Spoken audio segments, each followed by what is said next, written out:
Assalamualaikum warahmatullahi wabarakatuh. Di sini kami dari kelompok 4 akan melakukan presentasi dengan materi perencanaan dan pelaksanaan penelitian tindakan kelas. Dengan nama kelompok Dwinanda Febrianti, Syafaatul Muhromiyah, dan Paramita Aisyah Salsabila. Dan yang pertama adalah perencanaan PTK. Jadi perencanaan atau planning ini merupakan keputusan peneliti untuk menentukan masalah. Nah, perencanaan ini merupakan kegiatan pokok pada tahap awal yang harus dilakukan oleh guru sebelum melakukan penelitian tindakan kelas.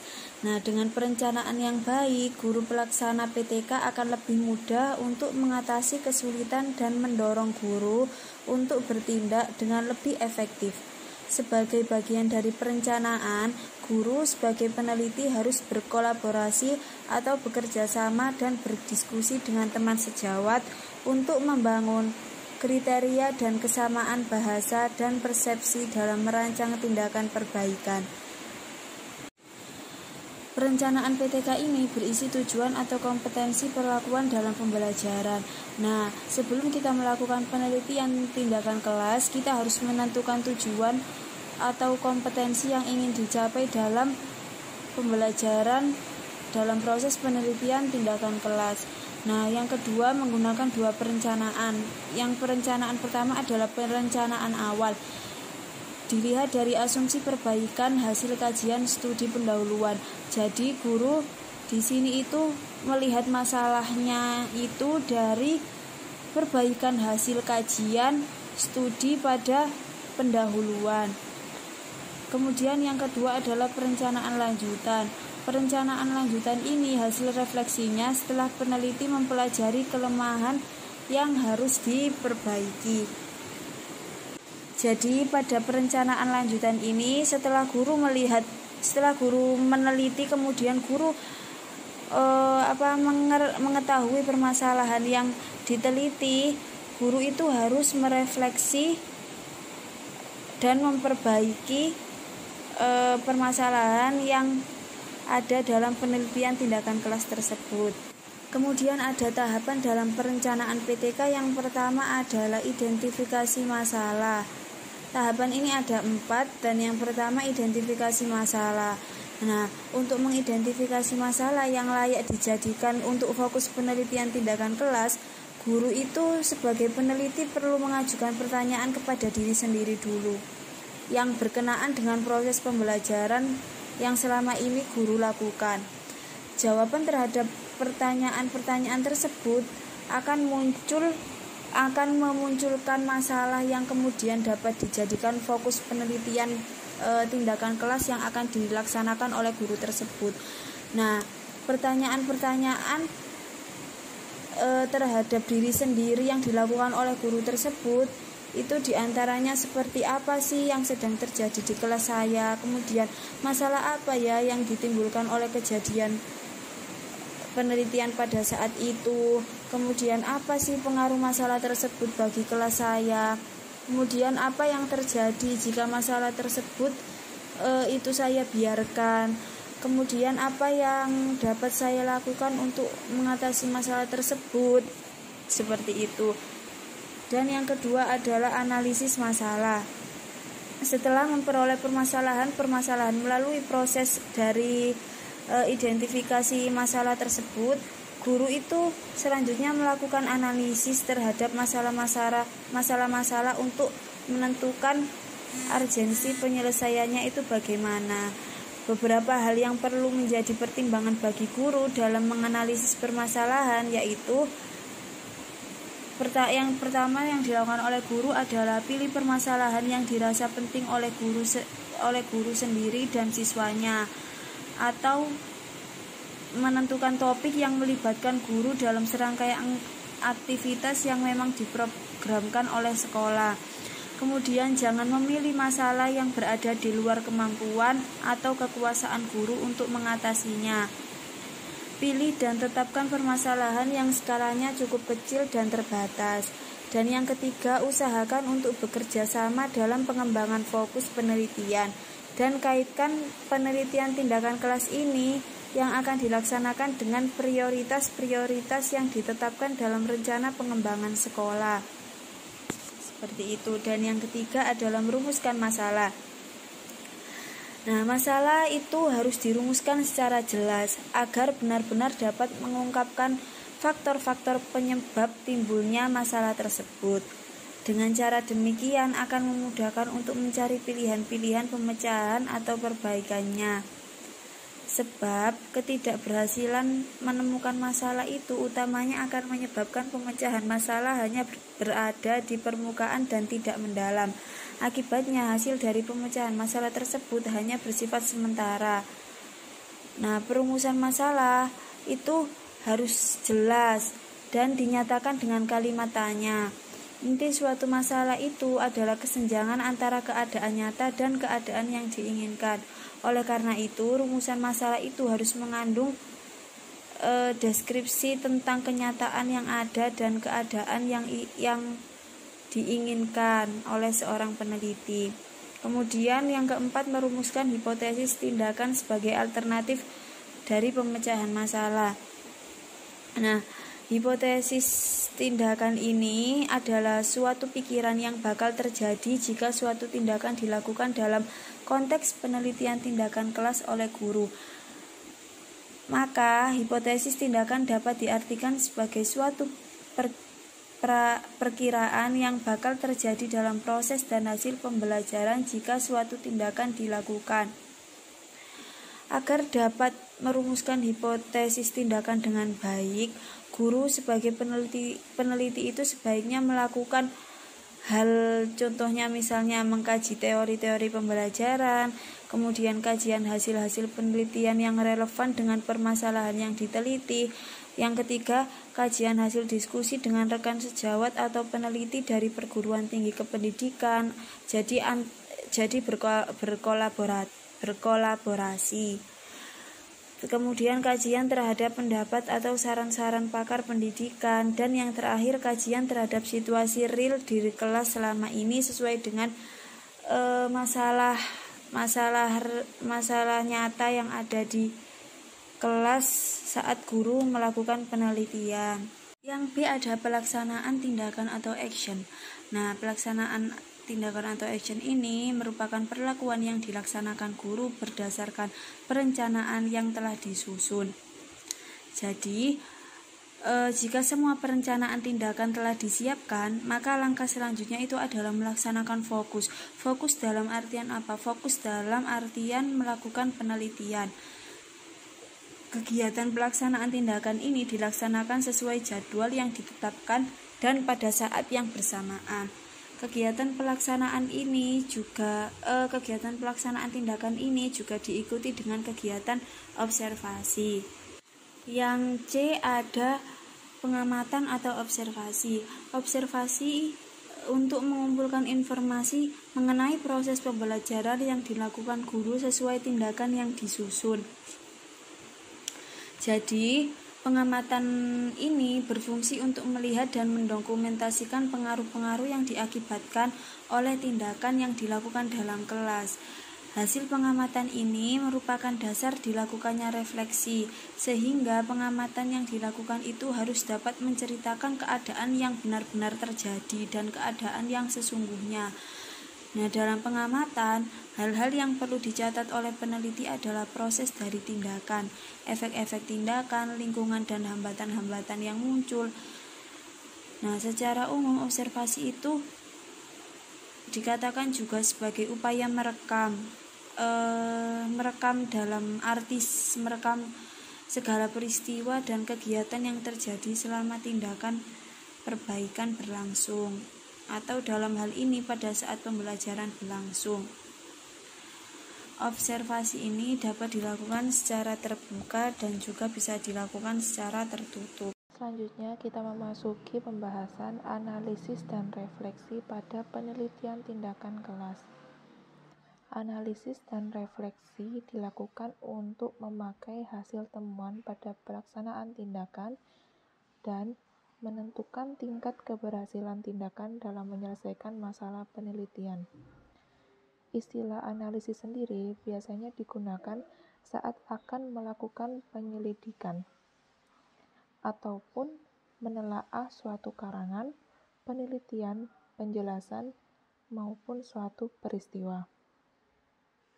Nah, pada penelitian tindakan kelas sendiri, analisis data adalah proses menyeleksi, memfokuskan, menyederhanakan, mengabstraksikan, mengorganisasikan secara urut atau sistematis dan rasional untuk menampilkan bahan-bahan yang dapat digunakan dalam menyusun jawaban terhadap tujuan penelitian tindakan kelas. Refleksi penelitian tindakan kelas. Istilah refleksi sendiri adalah sebuah tindakan untuk menilai dan mengkaji diri sendiri berdasarkan kebiasaan dan perilaku yang selama ini kita lakukan. Nah, dalam refleksi PTK adalah upaya untuk mengkaji apa yang telah terjadi dan atau tidak terjadi, apa yang telah dihasilkan atau yang belum berhasil dituntaskan dengan tindakan perbaikan yang telah dilakukan. Refleksi juga dapat disebut sebagai pengkajian terhadap keberhasilan dan kegagalan dalam mencapai tujuan sementara, dan untuk menentukan tindak lanjut yang akan dilakukan. Tujuan dari refleksi adalah untuk mengkaji, menganalisis, dan mendapatkan kejelasan serta gambaran keseluruhan proses pelaksanaan tindakan yang kemudian dibuat menjadi suatu kesimpulan dari penelitian yang telah dilakukan. Untuk selanjutnya yaitu proses analisis data penelitian tindakan kelas. Terdapat 3 langkah. Yang pertama yaitu seleksi dengan dikelompokkan berdasarkan variabel atau berdasarkan kelompok informasi yang diperlukan untuk menjawab pertanyaan penelitian. Jika diperlukan, juga dapat memisahkan atau membuang informasi yang tidak relevan dengan tujuan penelitian. Kemudian data diorganisasikan untuk menjawab pertanyaan penelitian atau menguji hipotesis tindakan. Nah, langkah yang kedua, mendeskripsikan data, yaitu memberi makna pada data dengan membuat kesimpulan sementara dari hasil pengorganisasian atau pengolahan data.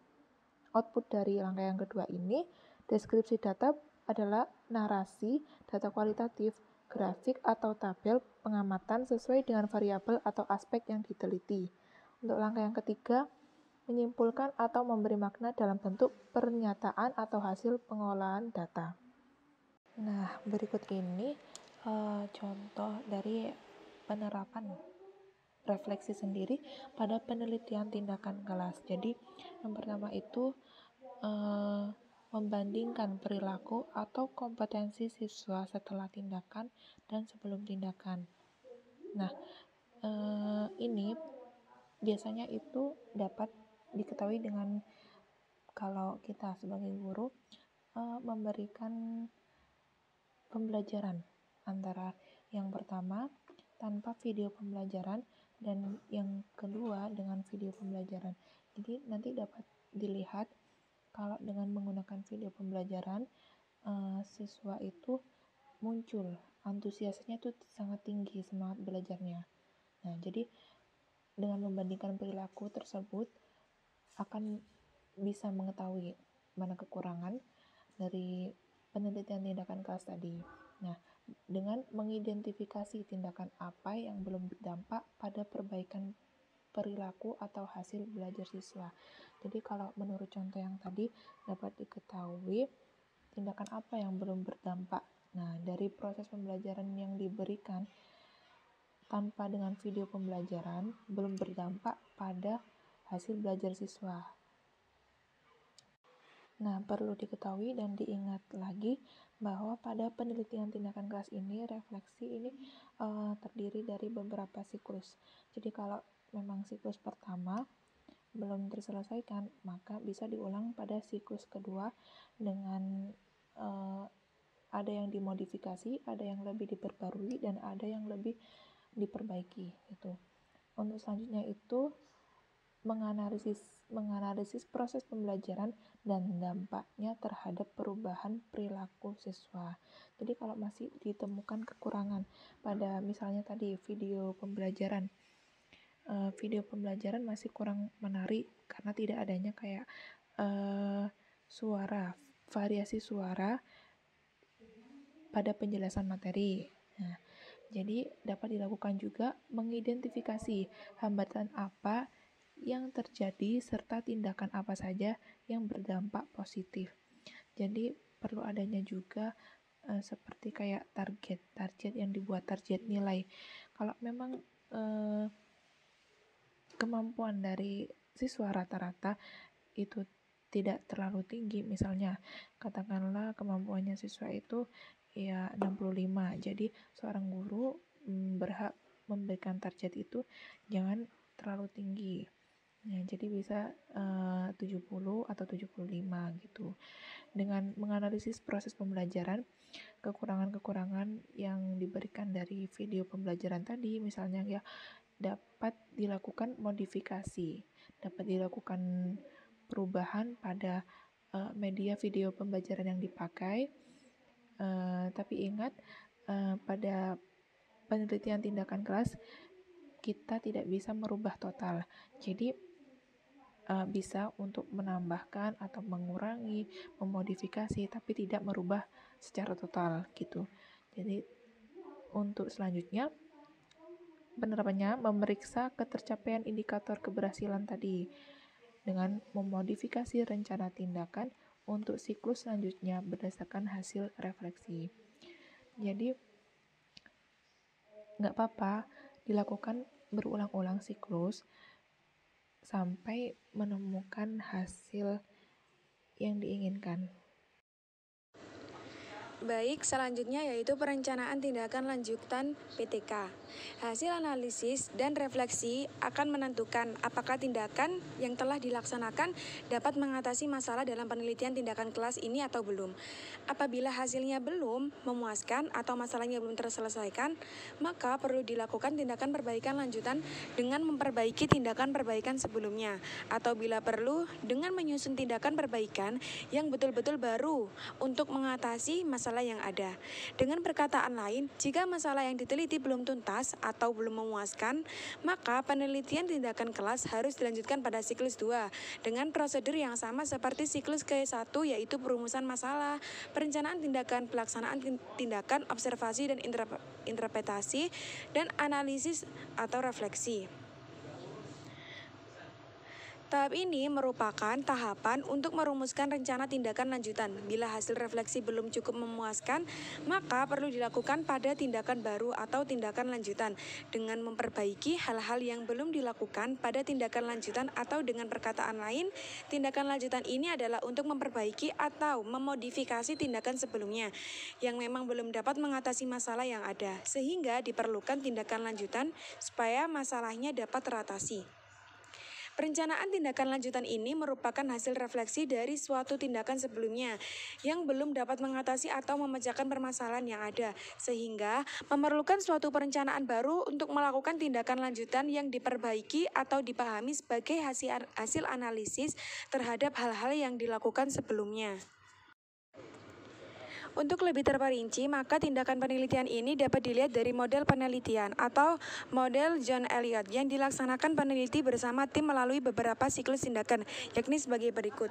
A. Perencanaan atau persiapan. Yang pertama, melakukan pendekatan kepada kepala sekolah mengenai penelitian yang akan dilaksanakan dan sosialisasi penelitian kepada beberapa guru untuk membantu peneliti sebagai tim observer. Dan yang kedua, mengobservasi siswa dalam pembelajaran bahasa Indonesia dalam memahami makna kata benda untuk mendapatkan gambaran awal tentang kondisi siswa di kelas. Yang ketiga, yaitu mengidentifikasi gambar-gambar yang akan dijadikan sebagai media pembelajaran bahasa Indonesia dalam memahami makna kata benda. 4. Membuat kartu identifikasi. Yang kelima, identifikasi masalah dalam pelaksanaan pembelajaran bahasa Indonesia. Yang keenam, menyusun rencana program pembelajaran atau RPP, menetapkan metode dan teknik pembelajaran yang akan digunakan ketika penelitian berlangsung. Yang ketujuh, menyusun dan menetapkan metode teknik pengamatan pada setiap tahapan penelitian dengan menggunakan alat format observasi. Dan yang kedelapan, menyusun serangkaian kegiatan secara menyeluruh berupa siklus tindakan kelas. B. Prosedur pelaksanaan tiap siklus, yaitu siklus pertama. Siklus 1 terdiri dari 3 tindakan, yaitu tindakan 1, 2, dan 3. Yang pertama, setelah diperoleh kondisi awal, siswa mengenai proses pembelajaran bahasa Indonesia, maka dilakukan tindakan kelas. Tahap ke-1, pembelajaran dimulai dengan memperlihatkan dan memperkenalkan gambar-gambar yang ada di kartu, yang disesuaikan dengan tema pembelajaran. Kemudian, siswa menyebutkan gambar yang diperlihatkan dan menunjukkan kata bendanya, lalu memasangkannya dan menuliskan kata benda sesuai dengan gambarnya. Yang kedua, melakukan observasi oleh peneliti, yaitu sasarannya untuk mengamati aktivitas siswa dalam memahami makna kata benda. Yang ketiga, melakukan evaluasi terhadap keseluruhan proses pembelajaran yang dilanjutkan dengan analisis data yang ada berdasarkan format observasi dengan tujuan untuk mengetahui keberhasilan proses pembelajaran dengan menggunakan media permainan kartu identifikasi. Yang keempat, refleksi 1. Pada kegiatan ini, peneliti menyusun rencana selanjutnya untuk merumuskan tindakan lanjutan untuk memperbaiki hal-hal yang dirasakan kurang dalam siklus sebelumnya. Selanjutnya yaitu siklus kedua. Siklus kedua terdiri dari 3 tindakan, yaitu tindakan 1, 2, dan 3. Yang pertama, proses belajar mengajar sama dengan pada siklus pertama, yaitu pembelajaran dimulai dengan memperlihatkan dan memperkenalkan gambar-gambar yang ada pada kartu. Kemudian, siswa menyebutkan gambar, menunjukkan kata bendanya, memasangkan gambar, dan menuliskan kata bendanya. Yang kedua, melakukan observasi pada saat proses pembelajaran bahasa Indonesia oleh peneliti. Sasarannya untuk mengamati aktivitas guru dan siswa selama proses belajar bahasa Indonesia dalam memahami makna kata benda. Yang ketiga, melakukan evaluasi terhadap keseluruhan proses pembelajaran yang dilanjutkan dengan analisis data yang ada berdasarkan format observasi dengan tujuan untuk mengetahui keberhasilan